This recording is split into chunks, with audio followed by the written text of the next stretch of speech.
How are you this morning? I hope you're doing well. I am coming to you this morning to talk again about generational curses. And this time I want to shed a light on a generational curse that people kind of let slide because it involves having things. And that is the generational curse of privilege.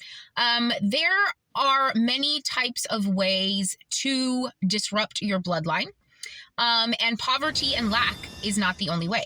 There are bloodlines that are cursed with privilege, and the goal is for one of the members to step outside of that privilege, to choose something that is self-based over what is financially or given to them already, something that is self-based over what has been already offered to them.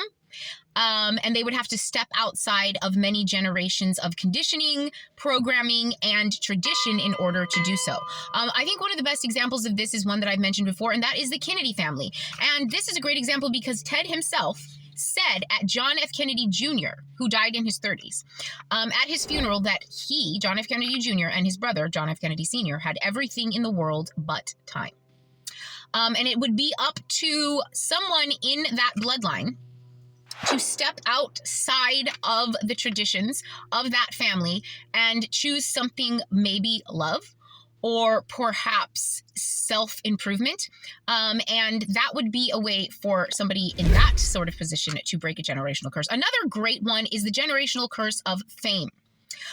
Because you'll see in Hollywood, there are a lot of people who enter into relationships that are not based on love. They are not even based on lust. They are based on transactions. And you definitely curse your bloodline when you do that. And a lot of these people go out of their way to curse their offspring by forcing them into the industry as well. Now, keeping in mind, a lot of the people who enter into these situations have been groomed for a young age. Another great example is Justin Bieber. He was groomed at a young age. He was placed into a orchestrated relationship with Selena Gomez that he had for many, many years. And then he entered into one with his current wife, who is very creepy. The whole thing is very, very creepy to me. And now they have this very strange kid and they don't show its face. You only see the back of its head, which is very bizarre. Like, either put the kid on or take the kid away. Like, don't show the back of its head like some horror movie. But, you know, these people, you can't fault someone like that, because his mother sold him to the industry. He was groomed by the industry. One of the main predators of the industry that is being exposed right now groomed the man right on camera. And then he was basically forced into an arranged marriage with someone who was the daughter of someone else from the industry, because this girl, her father is what is it called? The runt Baldwin, which is like, and at this point, when you're commingling with somebody that low on the totem pole, what is the point? Do you know what I mean? You really scraped the bottom of a barrel here. Not that anyway. And then one of the examples that really actually pisses me off, and I think these people should be smacked in the head, is Randy Gerber and Cindy Crawford.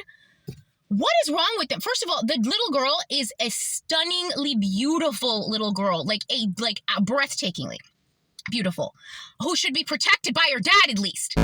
She should not be forced into a fake relationship with a guy who's clear, number one, and thrown out there like she's a grown woman. The sexually perverse positions that I've seen this woman in with this older boy, who I don't even think they're even together now. That was just for him to get his Oscar after he... Oh, let me cut that part out. That is really disgusting. Her father should be taking care of her. Then you have the son who's already 19 years old talking about how he has a long drug history. This kind of thing is the curse of Hollywood, the curse of generational wealth, the curse of being born into a pyramid scheme.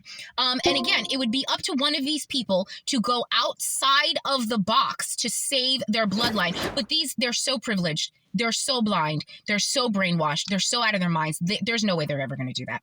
And it's an actual shame, but I just want you to know that everyone is fighting a hard battle. Just because people have money and fancy things, that does not make them better than you. And that does not mean that they aren't messing up their entire spirit and their soul doing it. Stuff is stuff, and you cannot take it with you. And at some point, you have to leave this place and go somewhere else where the stuff doesn't matter. And what does matter is the thing that you didn't hone. You did not put any effort into working out those muscles here on earth. And what happens then? what happens next? I guess you'll find out then. Love you, bye! And another thing, this is something you'll see a lot in Hollywood and in business. A lot of times the offspring isn't nearly as talented as the parents, the initial, pairing. And so they're forced into this situation where they are completely inadequate, but they are given this great responsibility and all of this wealth and privilege, but they really can't live up to it because a lot of times these people are forced into relationships with people they're not even genetically compatible with. And they're in situations with people not only do they not love, but they're not genetically compatible with. So the offspring is lame.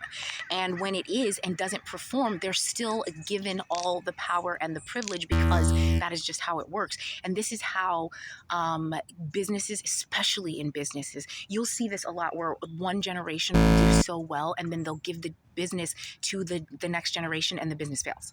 And that's the case even like any business, you see that a lot because a lot of times this skill and stuff skips a generation and it doesn't help when people procreate with inappropriate partners.